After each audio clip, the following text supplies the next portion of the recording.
One more word out of you and he gets it, all right? Oh my God. He hates these cans!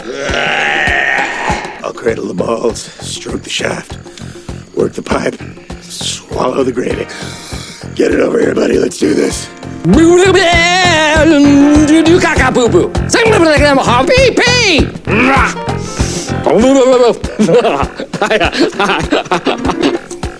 This tastes like an orange foot. Hardy, I have known you since you were a boy. So I think I have the requisite experience and insight to aver that you are and always have been penis cancer in human form. Ah, yes, I remember. Well, that felt good. Holy shit! Where's the Tylenol? Now, when it comes to the Oscars, comedy performances tend to get overlooked. Oh, that's tacky. That's really tacky. I mean, sure, you got Marissa Tomei in My Cousin Vinny, Roberto Benigni in Life is Beautiful, Kevin Kline in A Fish Called Wanda, Alan Arkin in Little Miss Sunshine, Cher in Moonstruck, Diane Keaton in Annie Hall, Edmund Gwenn in Miracle on 34th Street, Cuba Gooding Jr. in Jerry Maguire, Jack Palance in City Slickers, Claudette Colbert and Clark Gable in It Happened One Night, Katharine Hepburn and James Stewart in The Philadelphia Story, Whoopi Goldberg in Ghost, Walter Matthau in The Fortune Cookie, John Gielgud in Arthur, Goldie Hawn in Cactus Flower, George Burns in The Sunshine Boys, Barbara Streisand in Funny Girl, Mira Sorvino in Mighty Aphrodite. Now that sounds like a lot, but that's like 19 or 20 out of 190 acting Oscars, which I don't totally understand, because comedy is a lot harder than drama. Harpo Marx is so funny in A Night at the Opera, he's even funny while he's asleep. Try pulling that off, Dustin Hoffman. Is this your homework, Larry? Just ask him about the car, man. Is this yours, Larry? Is this your homework, Larry? Is that your car out front? Is this your homework, Larry? We know it's his fucking homework. Where's the fucking money, you little brat? Jeff Bridges and John Goodman are phenomenal in The Big Lebowski. No Oscar, no nomination. One reason that comedy's harder is timing. There's no timing in drama. Cloris Leachman in Young Frankenstein is a perfect example of timing. Would the doctor care for a brandy before retiring? No. Thank you. Some warm milk, perhaps? No, thank you very much. No thanks. Ovaltine.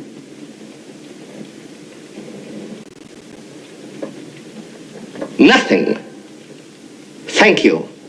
She conditions you to think her turn will come after the question. So she asks a question, then turns, asks the second question, then turns. But the third time, she surprises you. She doesn't turn and just says, Ovaltine. So the combination of the funny word plus her surprising you after conditioning you to wait for the turn makes it really funny. A great example of timing. I can describe all three of them. Bimba dagli occhi vieni da Maria. Jeff B. Cohen as Chunk in The Goonies, in my opinion, is right up there with Jodie Foster from Taxi Driver. And it's harder because he's got to be funny, but yet Jodie gets the acclaim. Can't you handle a kid even? We often dismiss the Three Stooges, but Curly created an original character. In this scene, it probably said every time he takes a sip, the bar stool spins. But look how much he added to it.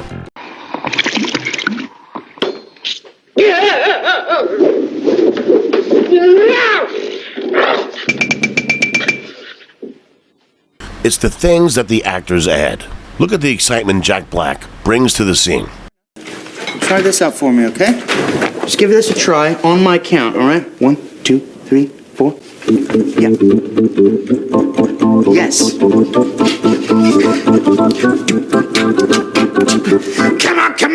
Come on, now touch me, babe. Ba-da-ba-da, can't you see that I am not afraid? Shaka-ka-ka. Lawrence is good at piano. He shall be rocking in my shoe. Ra-ga-ga-ga. Stop. There are so many great performances that are overlooked. Chris Tucker in Friday, Catherine O'Hara in Beetlejuice, Christopher Guest in Waiting for Guffman. Because you're bastard people. That's what you are. You're just bastard people, and I'm going home and I'm gonna bite my pillow is what I'm gonna do. See, drama's real, but comedy, if it's done right, is real and funny. And that's so much harder, because you have to hit that mark every time. Drama could be an accident. You stumble on a line reading. Somebody stutters and it gets in the movie. Comedy has to be delivered correctly. Miss Hiller? Yes, dear. I take sugar in my tea. Oh, your tea. Oh, dear. Personally, I would have given the Oscar to Robin Williams for Mrs. Doubtfire rather than Good Will Hunting. A lot of the dramatic parts that get nominated are a little flashy, but sometimes it's just restraint. Mrs. Doubtfire. That role required voices, focus, energy, concentration, character. Hide the weasel, park the porpoise, rumple foreskin, baloney bop, bit of the old cunning linguistics. Mrs. Doubtfire, please. Plus, it was a lead, and it had to push the scenes. We had to live through Robin Williams to feel the movie. And that's a lot harder than just sitting there and talking. But I guess the Oscars were impressed that a comedic actor could restrain himself. Hello! Ah! Oh, I'm sorry to frighten you, dear. I must look like a yeti in this get-up. This is my nightly meringue mask, part of my beauty regimen. What it is basically egg whites, creme fraiche, powdered sugar, vanilla, and a little touch of alum. There you go, dear. Oh, there you go. You've got your cream and your sugar now. It's a little cappuccino. One drop or two. Would you like another one? Oh, there you go. Oh. Do you mean sleep over? Well, yeah. Okay. But I get to be on top. Tom Hanks gets it for Philadelphia, but not big? Is there ever a moment in that movie where you do not believe he's 12 years old? His performance in the entire movie is full of little movements that only kids do. The way he talks, the way he chooses to deliver his lines, the way he moves his hands. Each scene is filled with the energy of a little boy.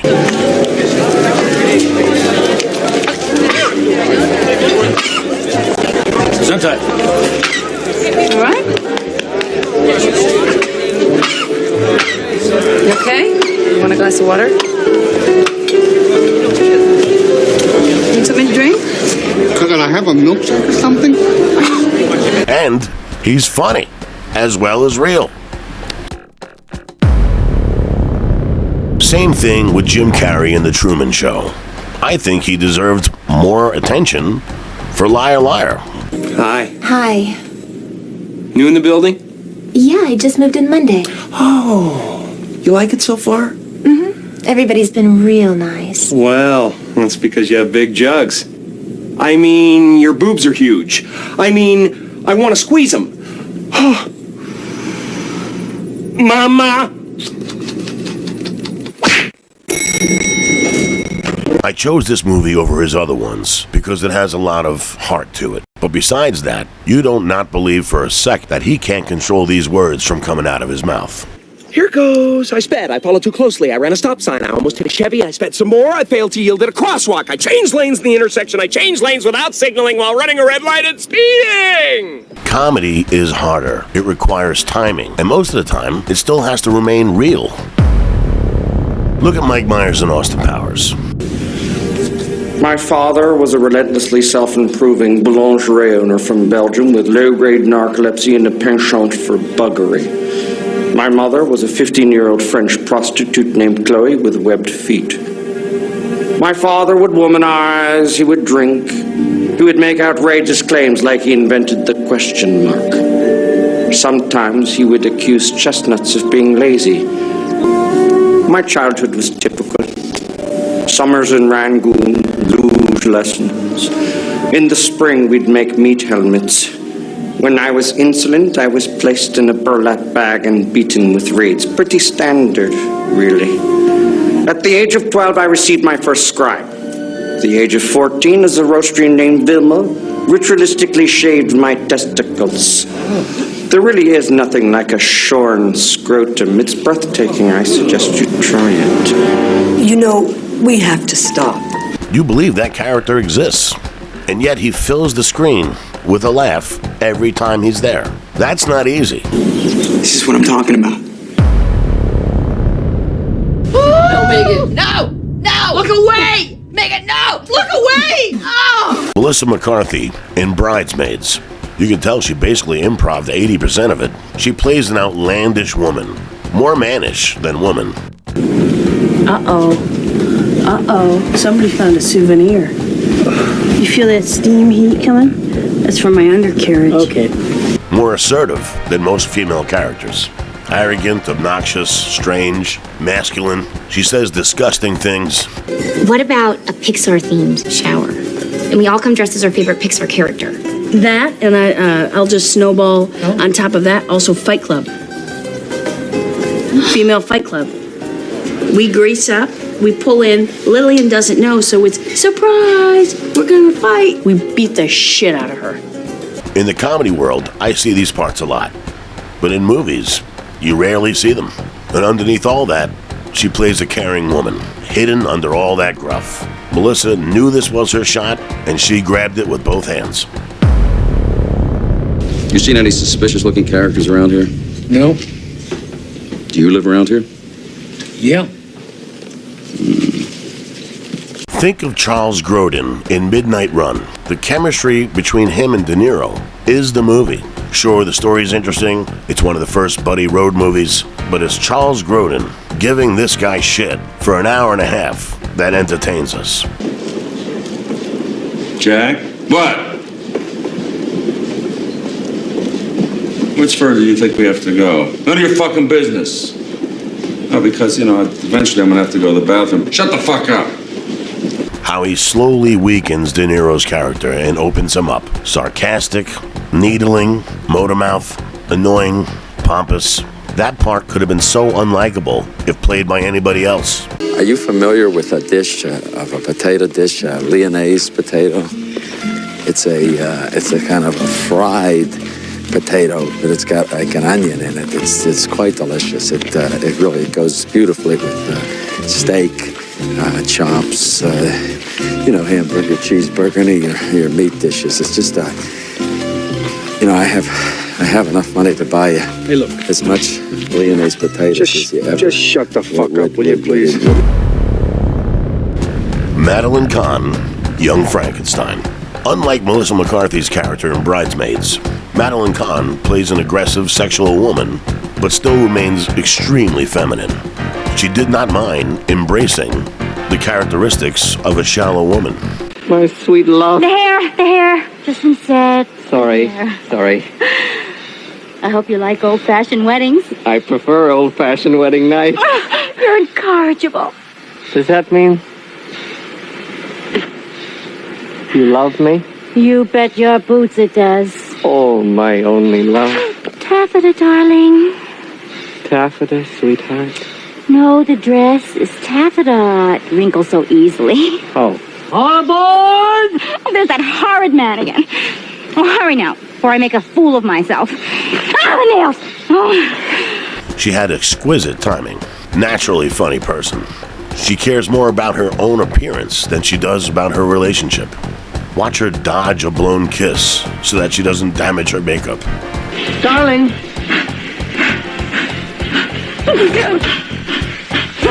Quite often, female characters are extremely limited. The wife, the girlfriend, the siren. Meline was perfect at playing a flawed, but yet completely in denial character. And on top of all that, somehow she remains beautiful. Somehow she remains likable. Calm down. I'm not afraid of you. How much do you want to let me go? My father is very rich. You can have the entire world at your fingertips. Listen, I have to be back by 11:30. I'm expecting a very important call. Speak! Speak! Why don't you speak? What are you doing? Oh, you can't be serious.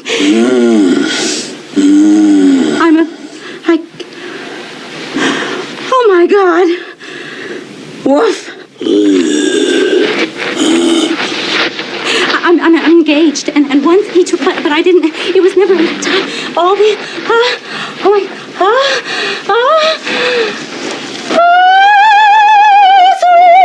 mystery of life, at last I found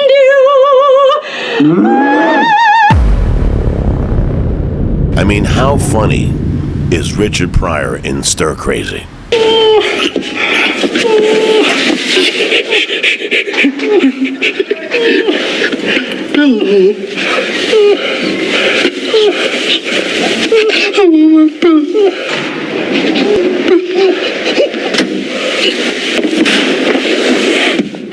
Sure, stand-up comics know how to be funny on screen, know how to deliver laughs, but not all of them are good actors. Richard Pryor was a natural.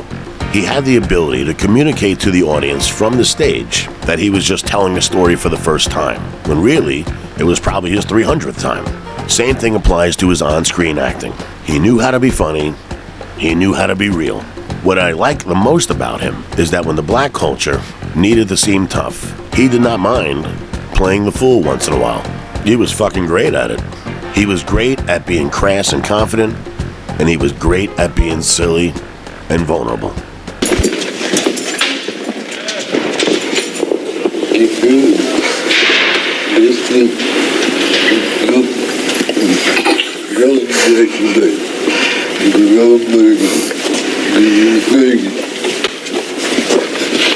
Come here a minute. I want to talk to you. Go to you. It's amazing. Excuse me. Don't take it. Don't take it. Sorry. Don't take it. Please don't take it. I'll see you later. I'm just going to stand over here for a while. Don't leave me, please. No. I'll just be over here. Go there. Go, I don't drink because drinking affects your decision making. You may be right. I can't decide. It's just a little humour. Where's the rest of this mousse? I think it's time we got to know one another. I do too. That's why I had you come over today. This is a tough room. I don't have to tell you that. You must have hated this mousse. Why don't you forget the mousse? Dudley Moore giving the greatest drunk performance of any actor ever in Arthur.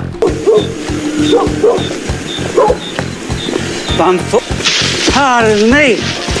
Oh, you're a hedge. I mean, this performance is classic.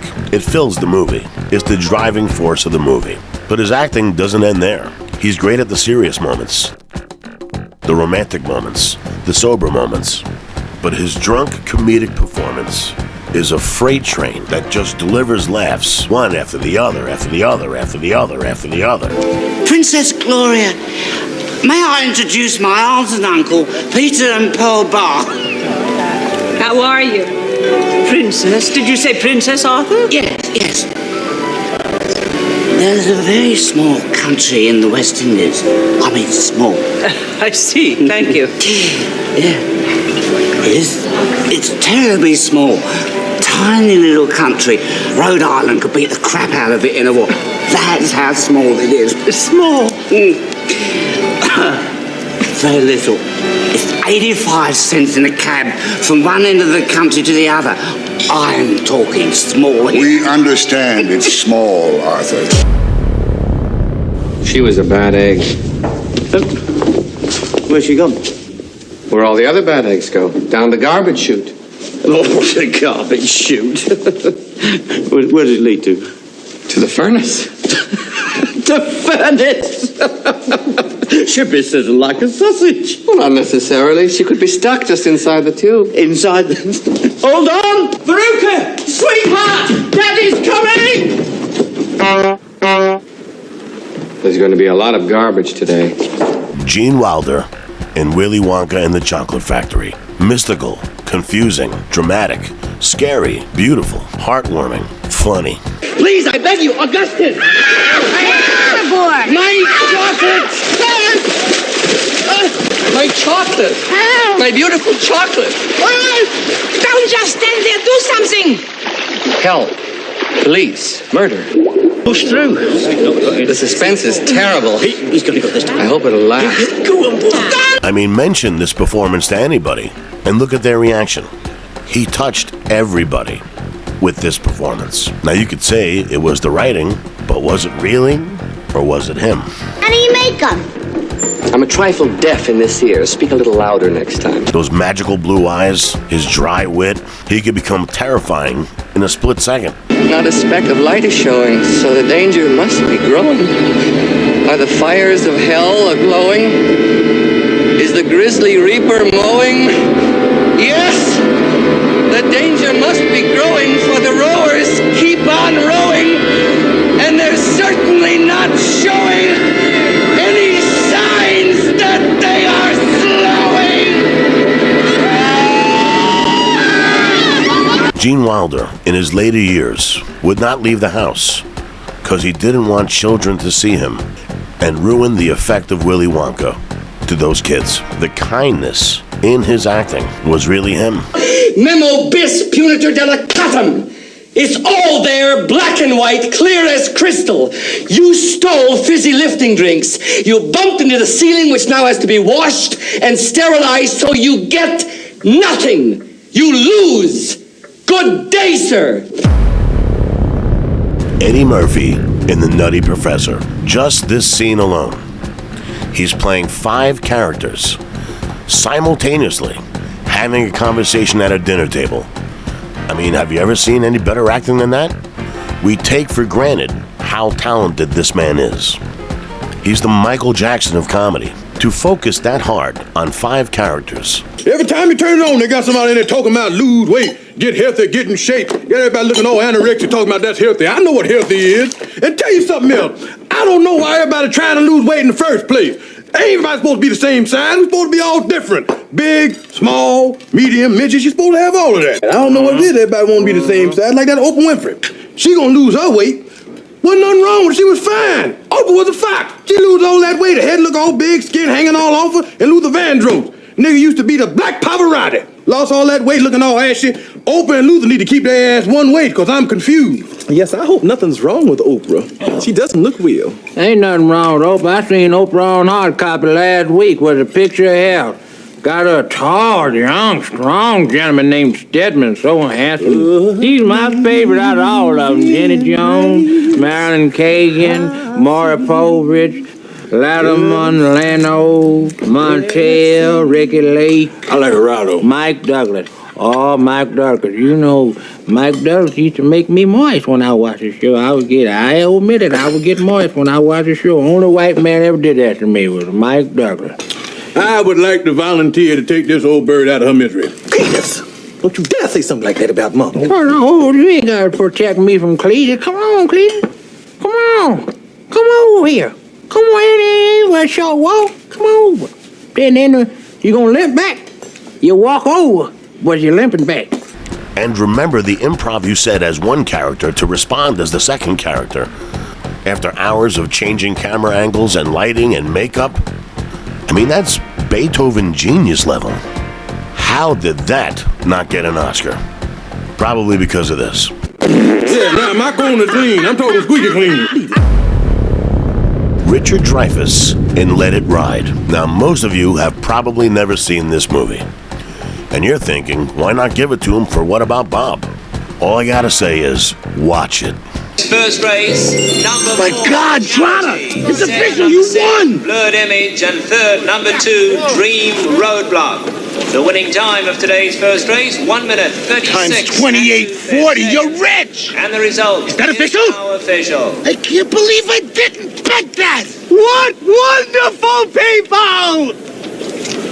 I'd hate to have to walk around this joint with $700 cash. 710, and you'll never have that problem because the only reason I won is that you didn't bet. You are the unluckiest person in the world. Am not. Who do you like in a second? The 6-horse looks pretty good. Huh? You got a brother? In Cleveland. Call him up. Ask him who he likes. I figure it's in the blood. You had it. You were the one who had it. You had it. You knew you're the unluckiest person in the world. You don't have to get personal. It's very, very hard to lead a movie. You have to be likable. You have to play the beats. You have to take lines that aren't funny and make them funny. You have to follow the character's arc.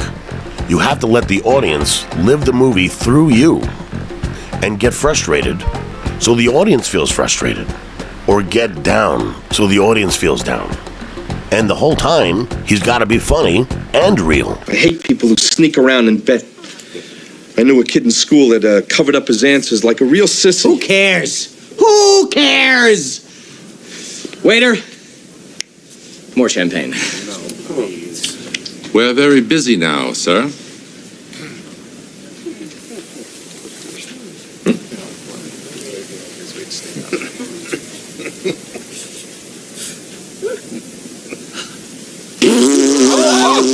That's for all you stuffy rat bastards. I think this is his best performance. Better than Mr. Holland's opus, that's for sure. And the whole time, you're rooting for him. That's not fucking easy.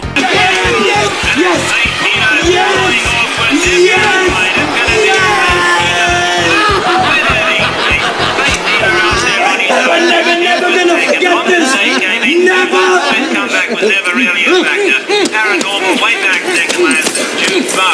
And did you recognize that other guy in the scene with him? That's Roberto Moroni from Johnny Dangerously. Another great performance. Knock down that wall, knock down that wall, and knock down that fucking wall. Now I'm really angry. This is fucking war.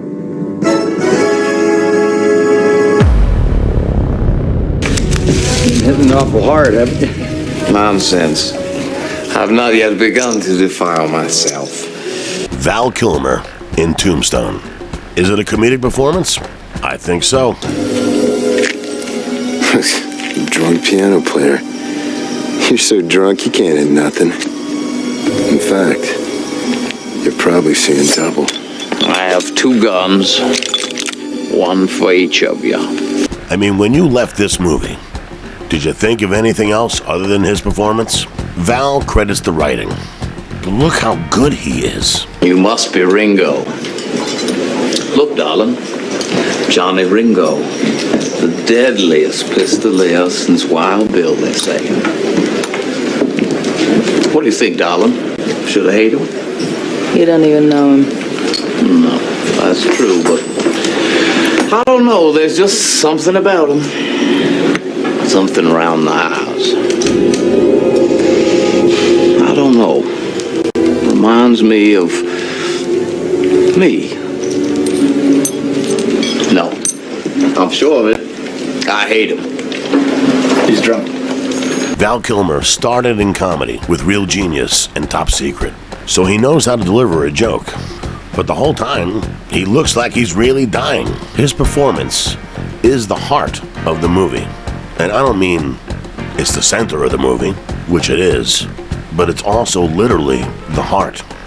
You don't care about the herbs, you care about him. So you care about the herbs because he cares about the herbs. And all that's apparent because of his acting. He's an indestructible character, and we love to root for those. What would you want? Just to live a normal life. There's no normal life, why? It's just life. To get on with it. Don't know how. Sure you do. Say goodbye to me. spirited actress, make her your own.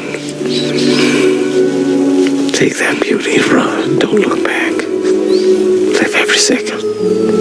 Live right up the hill. Live wide. Live for me. Why, if you ever my friend, if you ever had even the slightest feeling for me, leave now. Leave now.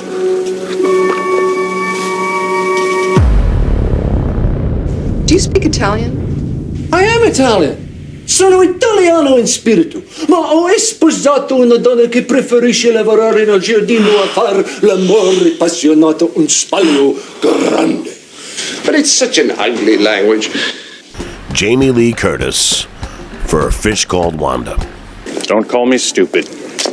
Oh, right! To call you stupid would be an insult to stupid people! I've known sheep that could outwit you. I've worn dresses with higher IQs, but you think you're an intellectual, don't you, Ape? Apes don't read philosophy. Yes, they do, Otto. They just don't understand it. Now, let me correct you on a couple things, okay? Aristotle was not Belgian. The central message of Buddhism is not every man for himself. And the London Underground is not a political movement. Those are all mistakes, Otto. I looked them up. Now, you might dismiss this performance because we know how good of an actress she is. But watch the movie. She's playing like 5 different characters simultaneously, but it's all one character with different personalities depending on who she's talking to. Who she is with Kevin Kline's character is not who she is with Michael Palin's character. And she's also pretending to be somebody else at first when she meets John Cleese. I'm studying aspects of your legal system. I'm American. Oh, really? I've only just started, though. It's fascinating. What brings you here? Oh, it's a little embarrassing. I have a friend. Oh. Oh, I see. Well, there you are. I knew it! You're Archie Leach. Leach. Right. I saw you in court 2 weeks ago. The casino break-in? Oh, you were great! Well. Oh, I'm a big fan of yours. I love the way you cross-examine. Oh, I really admire your work. Thank you. Well, I better not keep you anymore. No, fine. Right. Well. Thank you for this. I'll treasure it. Au revoir. You speak French, too. It's a layered performance. Her character is the smartest person in the movie. I mean, to hell with Everything Everywhere All at Once. That performance won, and not this one? Nothing against that performance. But this character, this performance, is so layered. She's officially playing a bad guy. But we never hate her. Hey, Phil Connors! Ned? Bill Murray for Groundhog Day. Okay, think about this performance. What he has to go through. At first, he's a jerk. This is one time where television really fails to capture the true excitement of a large squirrel predicting the weather. I, for one, am very grateful to have been here. From Punxsutawney, this is Phil Connors. So long. And then he's confused. See the groundhog? Yeah? Think it'll be in early spring. Didn't we do this yesterday? I don't know what you mean. Don't mess with me, pork chop. And then he's distraught. Then he's suicidal. Then he's reckless. Clean up your room, stand up straight, pick up your feet, take it like a man. Then he's kind. Hello, Father. Let's get you someplace warm. Yeah, remember me?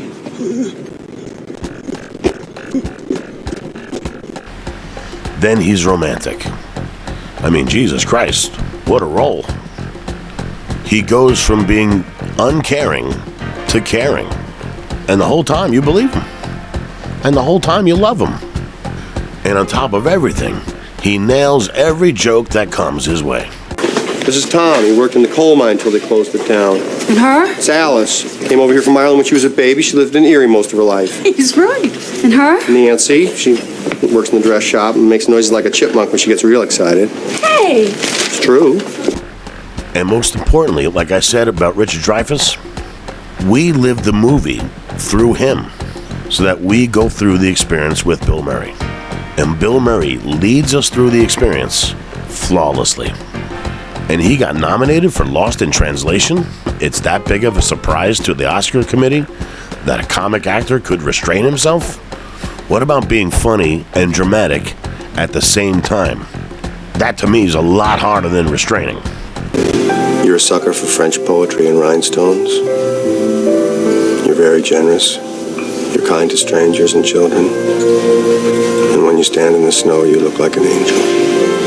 How are you doing this? I told you, I wake up every day right here, right in Punxsutawney, and it's always February 2nd. And there's nothing I can do about it. The next thing is...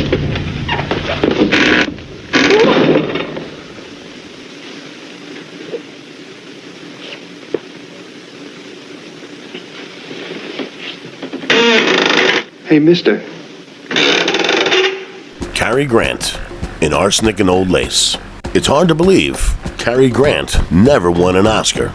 The movie is hilarious because of Cary Grant. Oh! He is the comedic engine behind the movie. It's not just what's on the paper, it's what he adds to it.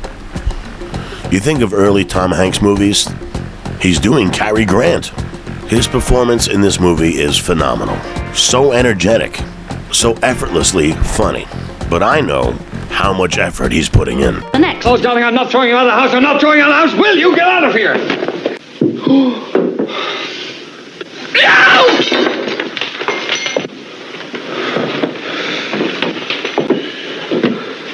Get out of there. Do you want to be poisoned? Do you want to be murdered? Do you want to be killed? Do you? Oh. Doc? Don't say a word. Doc! Christopher Lloyd in Back to the Future. Is there anybody on this earth that wasn't blown away by his performance? What did I tell you? 88 miles per hour! To generate the 1.21 gigawatts of electricity. 1.21 gigawatts! 1.21 gigawatts! Great Scott! What the hell is a gigawatt? What you should understand, these were just words on a piece of paper, but he decided to deliver them like this. Not only was that choice entertaining and funny, but also it raised the excitement for us. It let us know how high stakes this plot was. Where the hell are they? The appropriate question is, where in the hell are they? You see, Einstein has just become the world's first time traveler. I sent him into the future. Another little trick he does here is he pauses right before he delivers a serious line. Now, we don't know why that line is serious, but after you've seen the movie, you understand that he delivered that line that way because we needed to know that information. Yes, of course, November 5th, 1955. What? I don't get what happened. That was the day I invented time travel. Christopher Lloyd has delivered a different character in every performance. Tabor from One Flew Over the Cuckoo's Nest is completely different than Reverend Jim from Taxi, who is completely different than Judge Doom from Who Framed Roger Rabbit, who's completely different from Uncle Fester in the Addams Family movies. And his comedic instincts are amazing. Tell me, future boy, who's president of the United States in 1985? Ronald Reagan. Ronald Reagan? The actor? Then who's vice president? Jerry Lewis? We know this character, a crazy, excited scientist. But the reason we know this character is because he created it. One of the most iconic character creations of all time. And nobody else on this planet could have played that part as well as he did.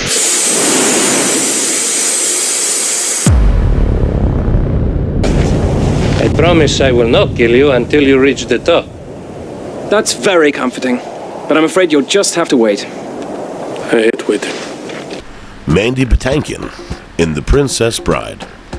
Now, as far as I know, most people didn't know who he was when this movie came out. I know I didn't. I swear on the soul of my father, Domingo Montoya, you will reach the top alive. Throw me the rope. It was chock full of celebrities, but yet there was this guy. And who didn't fall in love with this guy? He was on the wrong side, but he was a good guy. And that came across in Mandy's acting. When you think of all the actors that probably read for this part, you know why he got it. He was endearing, he was charming, he was funny, and man, did you root for him. Inconceivable! You keep using the word. I don't think it means what you think it means.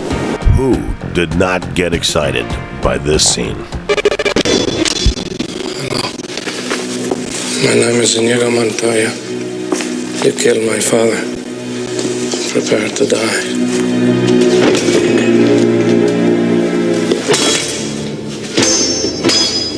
Hello. My name is Inigo Montoya. You killed my father. Prepare to die. Hello! My name is Inigo Montoya. You killed my father.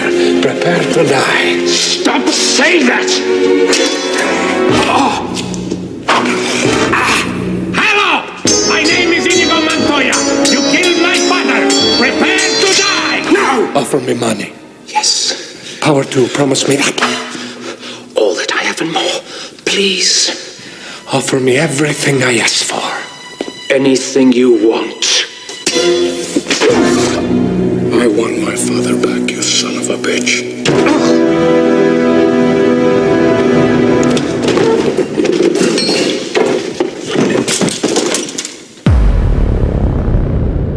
With a spirit of bold curiosity for the adventure ahead. Ha!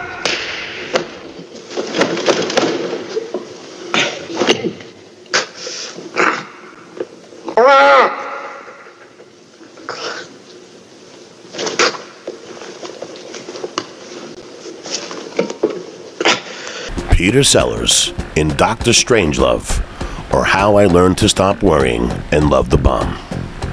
Now, you want to talk about understated performances. We all love Peter Sellers because how funny he was in the Pink Panther movies and how great he was in Being There.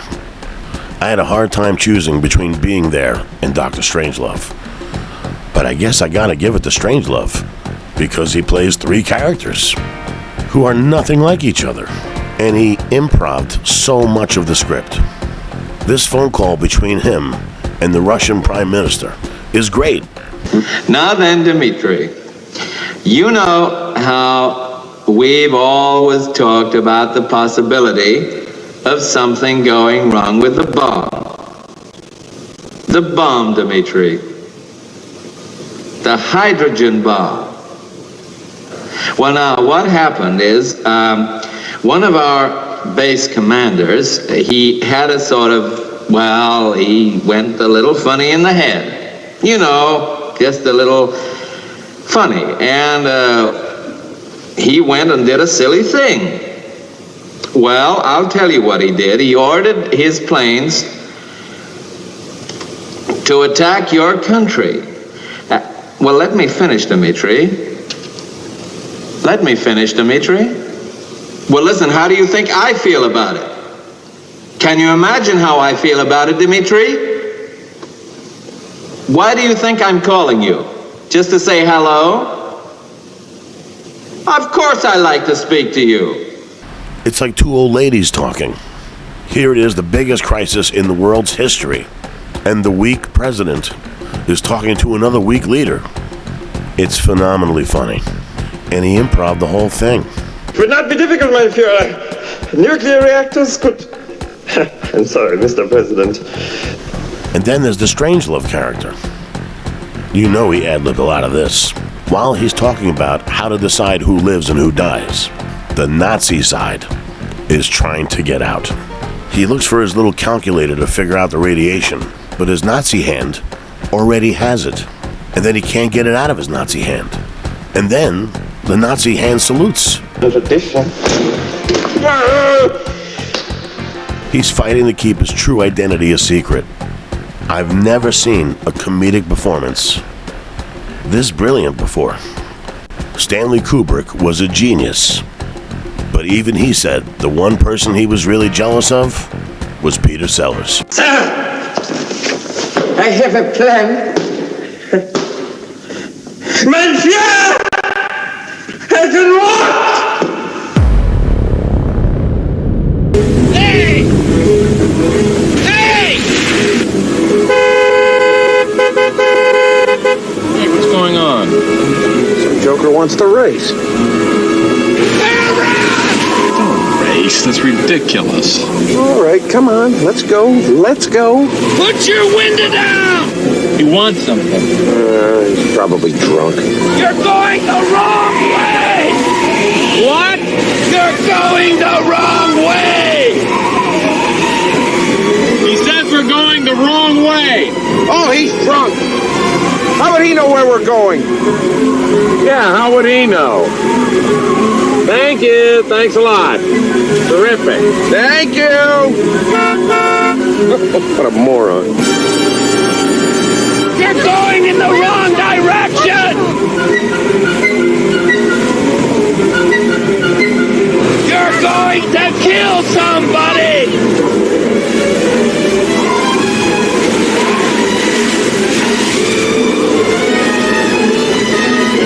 You're going the wrong way!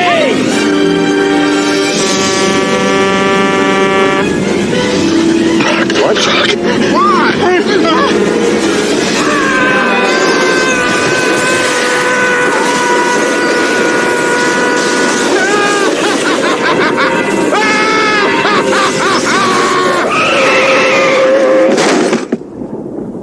John Candy in Planes, Trains, and Automobiles.